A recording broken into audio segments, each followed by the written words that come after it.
middle of a conference with one family, and my door just bust open, and this huge dude, like I swear he had a duck under the door frame because he was so giant, comes in and he goes, "Hey, hey, hey, everyone, I'm here."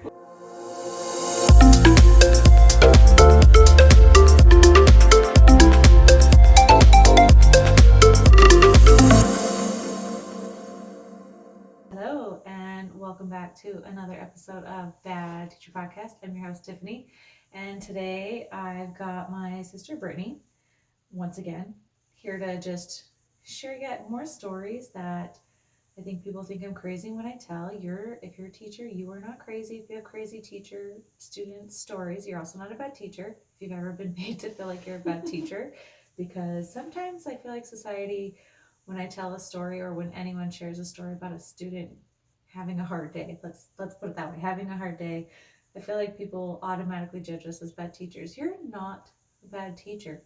No, I wouldn't say you're a bad teacher. It's just the stories are crazy. Right? Very intense and crazy. They all sound made up, if I'm going to tell the truth. They're not made up. This is real life. Remind us again what you do. I work on computers. Let's just sum it up. I fix computers. She fixes computers. She does not work with children. No. We are very opposite. Mm-hmm. We're twins, yeah. Did we say that last time? I don't think so. Very opposite twins. Maybe we did. I don't know. We have extremely opposite twins. Yeah. I love working with children. I would prefer not to work with children. I barely love working with adults. I'm also pregnant with my third child, and she will never be pregnant. She's seen too much after me having two and now on the third, and she's like, peace out now. I'm going to stick to that ant life and just spoil them and give them back when they're naughty. And they absolutely love it. Yep. Today, this one's going to be a fun one. It's not too heavy, but I thought I would share parent-teacher conferences, the things that I have been told during parent-teacher conference that will blow your mind. I can only imagine. You know parent-teacher conferences, right? Yeah, it's like a meeting with the parents so they give progress of how the kids are going, stuff like that, blah, blah, blah, blah. Yeah, it happens twice a year. Mm-hmm. The ones at the beginning of the year. Only twice a year? Yeah, only twice a year. It seems like it happened way more than that, but maybe not. Mm-hmm. I don't know. It happened twice. The beginning of the year, and you're like excited to meet these parents, and then you meet them and you're like, oh, well. It all makes sense. This explains a lot. And then like once again, like third term, kind of towards the end of the year to like sum up what we've learned kind of thing.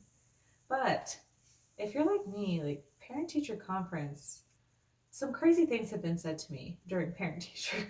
And when I was a first-year teacher too, I wasn't expecting, because I was, fresh out of college, shiny lights in my eyes, ready to go. Very optimistic. Yes, and then you have people coming in asking me what to do about their kid at home and parenting their kid. I'm like, I'm 23. Like, I don't know. I don't have kids. I don't know what to. Some people do have kids at 23, and like, I don't know how you guys do it. Like, good for you, because I was still a child. I still am. Let's start with one of my favorites. One of my favorites that I literally had no idea what to say. And I just want you to respond as if you're the teacher. Oh, God. Okay, so you're meeting me for the first time. Okay. You're telling me about how great my child is, who's 8.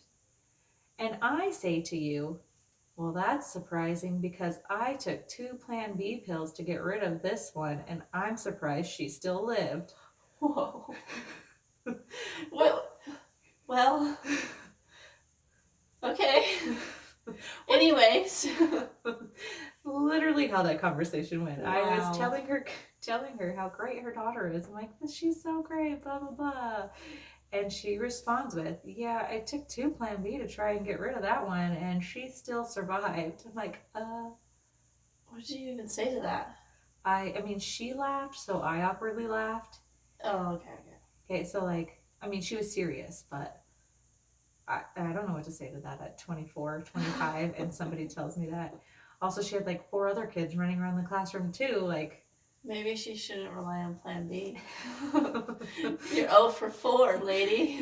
Yeah, that one was a good one though. That was a fun time. That's kind of a bold thing to say just about your child, and 3rd grade, you're 8, so you should have gotten over it by now. In front of the kid too, and the Oh, kid gosh. you could tell the kid had heard this joke before, like at parties. So she's 8, like hearing this story like as a joke over and over. So you got to think like, does she know what that means at No. 8 years? She will when she grows up, and she's telling her therapist about it. But like, did mom have to explain what that meant? You know, that kid eventually was like, "Hey, what's Plan B, and why did you take 2?" Right? Maybe. I don't know. My kid's 4, and if he hears me say something more than once, he asks me about it. True. But she could have just lied about what it was. Maybe, but I feel like she called. What did she say? She was like, we call her our little Plan B, something like that, or like our misfailed Plan B. It was, yeah, and the little girl laughed like she understood the joke and was like, "Ha ha, Wow. I'm here." Awkward. Yeah. Side note though, like disclaimer, it didn't affect the child's, like she was fine. Like she, you know what I mean? Yeah, like nothing mentally didn't affect her in the long term. Like having taken 2 Plan B when she was a fetus, I guess. You know what I mean? I wonder where she got her Plan B, because the alley's not the place to go. Craigslist. Moving on. This one's a little more.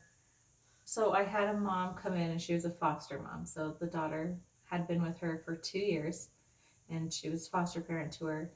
And she told me, hey, she might be moving schools. I was like, oh, why? And she's like, well, I'm going to Mexico to get cheap lipo, so I can't foster her anymore, and she's going to get switched families.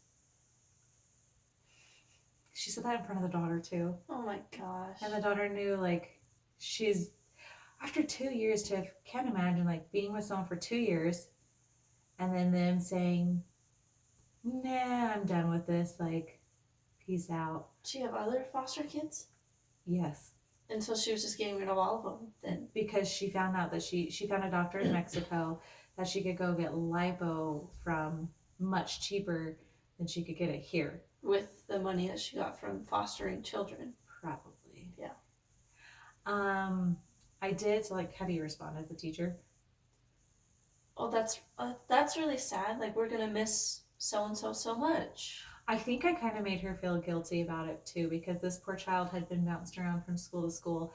And so I told her like how much I loved her daughter and like how great she was doing, because this little girl didn't say a word for months. Mm-hmm. And then she was finally talking to me and like telling me hi, which is huge improvement. I mean, she's 8, so but like that is huge improvement for an 8-year-old to like go from nonverbal to like talking to me, because she clearly had trust issues. And then she's with this family for 2 years, and then no wonder she has trust issues. So I kind of laid it on all of that to the mom, and she ended up coming back to me and saying, I'm gonna stay. I will wait till she's done with school and figure it out over the summer. Yeah, why not do it over the summer or something? Because this parent-teacher conference was in October. So I mean, the girl had gone August, September, very uncomfortable being in a new school, had huge trust issues with me, and then was finally opening up and was making progress, and then mom lays that bomb on her. Mm-mm. And I'm like, what? Then she would just revert back to not talking. It'd take her another however many months it took her to talk to you. Yeah, I told mom that too, and I'm like, afterwards, like, it was like, should I have said all that? Like, should I have made her feel bad about wanting, like, not to like put shame on her for wanting to get lipo? Like, you do you get it if you want to get it. I don't care. Well, I think as a teacher, you kind of have to fight for the kids in some way, and where she made progress, you're going to like, listen, she's making progress here. This is what's going to happen if she moves schools. So you're laying out the possibility of what could happen. I don't think you're guilting her into making her stay. No, I would, right? Yeah. I didn't think I was either, but I was worried that she was going to say that I did that. Yeah. And go to my principal and kind of like say that I was unprofessional. But at the same time, I was like, I have to stick up for this little girl. Yeah. Somebody has to. She ended up staying. And then the following year, I waited to see if she would be back at our school, and nope. So I don't know what happened after that. That's a real bummer. That's the worst part about teaching too, is like, you get so invested in kids' lives you for that year, and then you go back to the next school year, and you're like waiting to see that kid's progress the next year, and then they're gone, poof, vanished, and then you just worry, where'd they go, what happened? I can do that. Yeah. Moving on. um let's move on to a lighter one. Okay. This was my first year of teaching, so again, shiny lights in my eyes. I did not know. I thought everyone was going to come in and be, hey, how are you? Okay, great. I'll do whatever I can to help you, and then leave. No, no, that doesn't happen. So I was in the middle of a conference with one family, and my door just bust open, and this huge dude, like I swear he had a duck under the door frame because he was so giant, comes in and he goes, hey, hey, hey, everyone. I'm here. Was it Fat Albert? He was doing that impression half of the time. He was high as a kite. Oh. You could see it in his eyes, completely glazed over, red. And he was just like, this one family that was in there was like, what the? So I'm like trying to get this giant man out of my room. And he kept wandering the room, just fascinated by how little everything was. Everything's small when you're Fat Albert size. So he was, hey, look at these tiny chairs. The family eventually was just like, we'll call you, and they leave. Awkward. And this man is just, I'm just corralling this grown man. I don't even know if he was one of my students' dads, because he just came in by himself.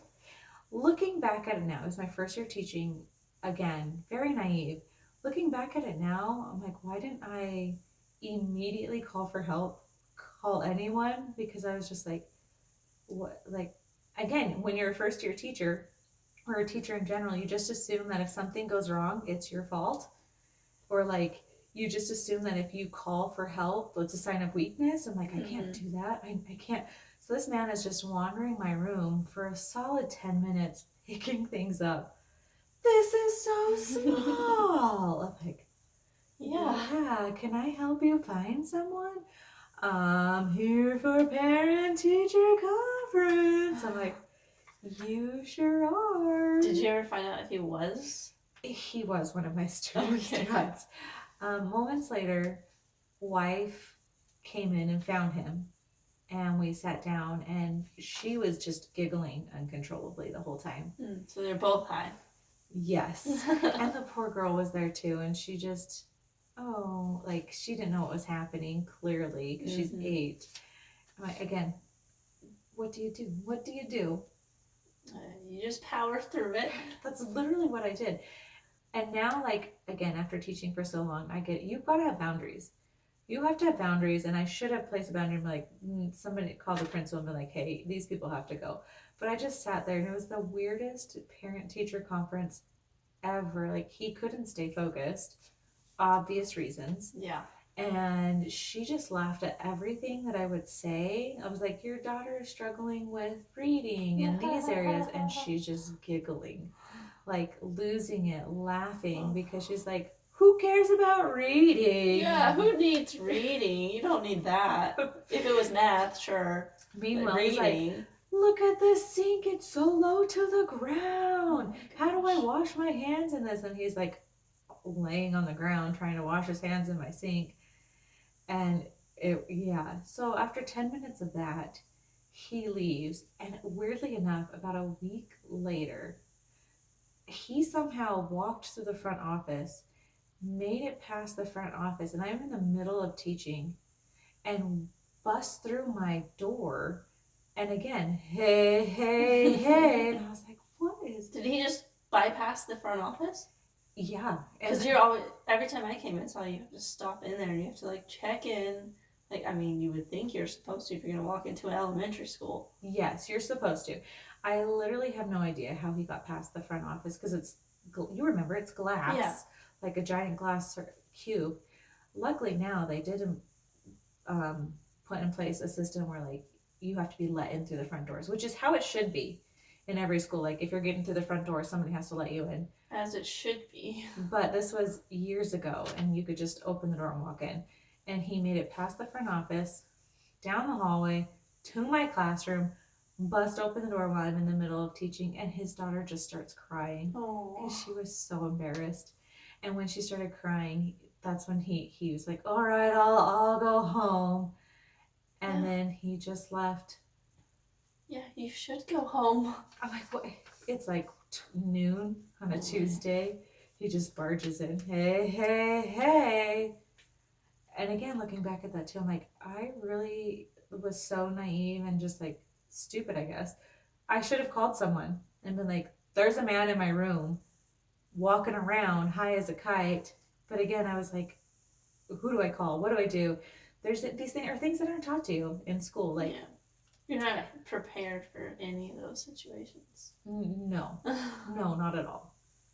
Instead, you could easily have a conversation and be like, just in case somebody comes in your room, just you don't know and they're not supposed to be there, how about call us? It's as simple as that. How about just call somebody? Now with all the craziness in teaching, yeah, I think people would automatically. You would think so. Go to that. Sure, but I was so nervous because it's my first year. I'm like, I don't want to seem like I'm a terrible teacher. And yeah, how stupid is that? Ooh, this is a good one. Okay.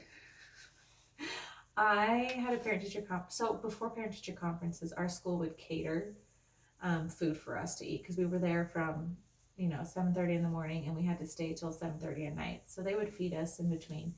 Conferences started at like 4. They would feed us about an hour beforehand. So they catered in Chinese food. This is one reason why I still don't eat Chinese food today. Random. So they catered in Chinese food and it gave me food poisoning. And food poisoning hits quick. So I am in the middle of a conference and it's with a dad. He's an older gentleman. Technically he was grandpa, but the kids didn't know that he was grandpa. They referred to him as dad. Okay. So I'm like, I'm sorry. I look at him and I'm like, I'm sorry. I'm not feeling well. Can we do this another time? What would be a normal response to that? Yeah. Let's schedule a time we can meet and talk about things. If you're not feeling well, that's fine. No. This man proceeds to ask me, he's like, well, how are you not feeling well? What can, I get it. He was meaning well. Mm-hmm. I was like, no, I'm really not feeling well. I'm going to have to ask you to leave. I'm so sorry. And he's like, no. You look great. You're fine. I'm like, oh, all right. I pull the trash can over. Oh my gosh. And I start puking in front of this man. I mean, he asked for it. If somebody starts puking in front of you, what do? I immediately leave the room. That's what I would do too. Like, I will run out the room. Right? I don't care who you are, I am out. No, he stood there and watched me the whole time. Like, he just stood there and just watched. And then when I was done puking, I'm like, I'm sorry. Like, let's just reschedule and come back. He's like, you look great still throwing up. I'm like, dude, leave now. Such a creepy old man thing to say. He just stood there too. And I was like, I'm going to be sick again. I'm like, but this time I'm going to go to the bathroom.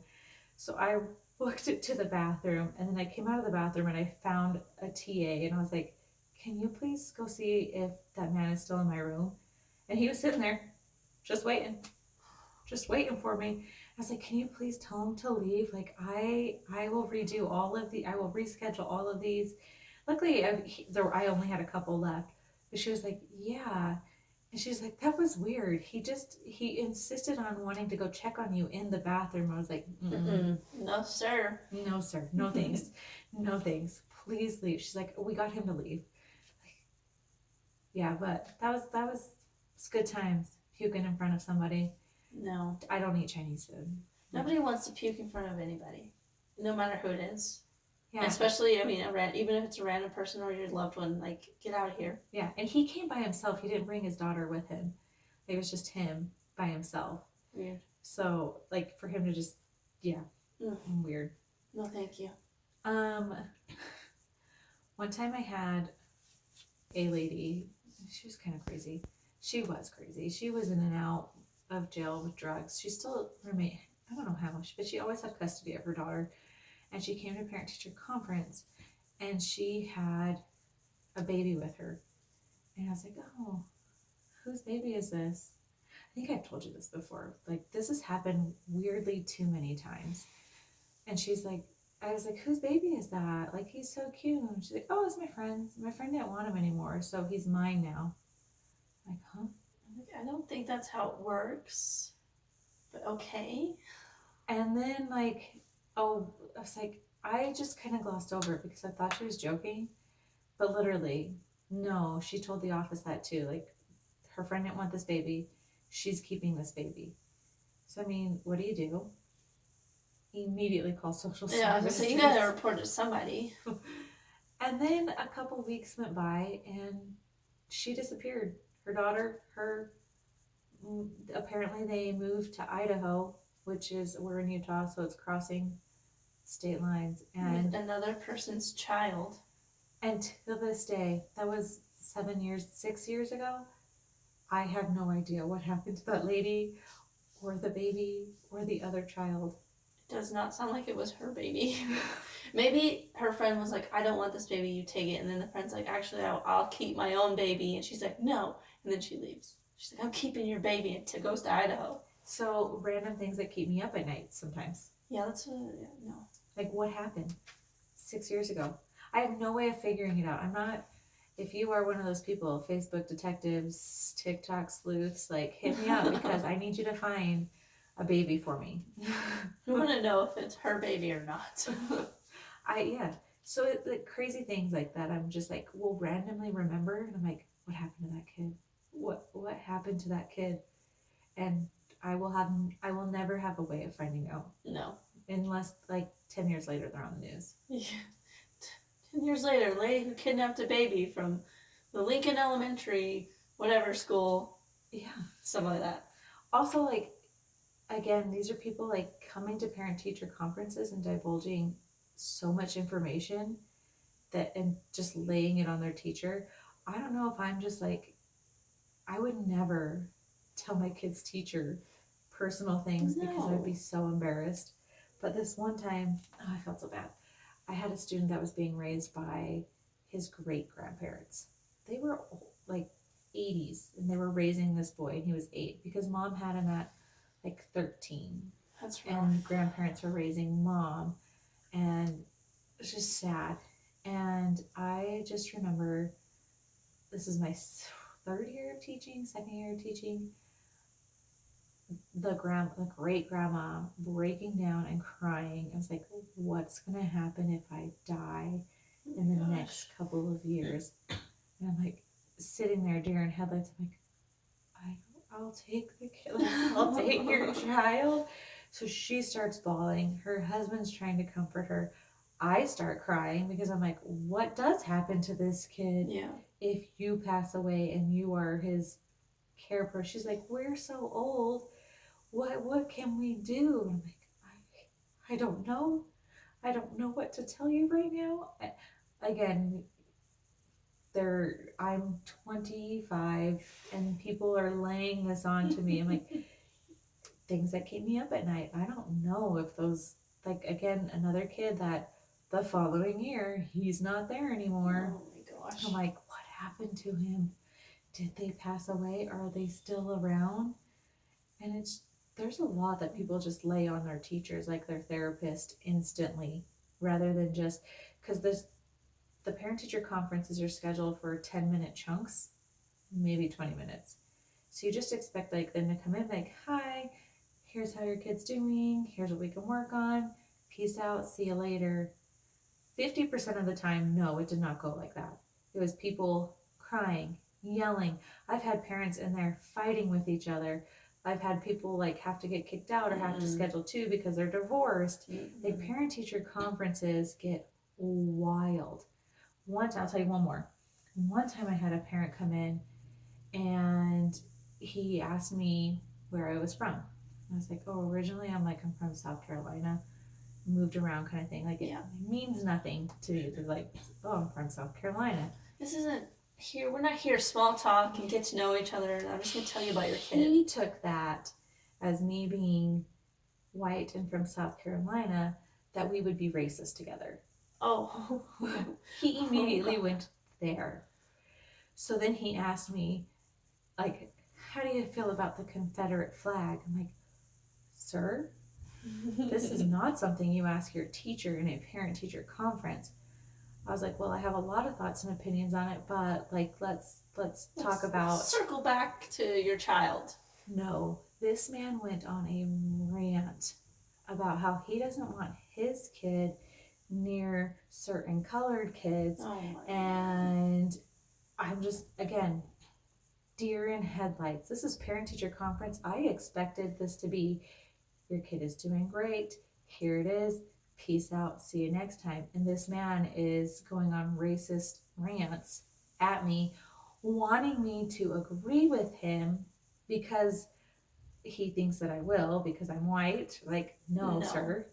Also, and he probably doesn't know half the truth behind most of it. And like, also, it's one of those weird fine lines as a teacher. Like, I want to argue with this man, but if I argue with this man, he's going to go to my boss. Mm-hmm.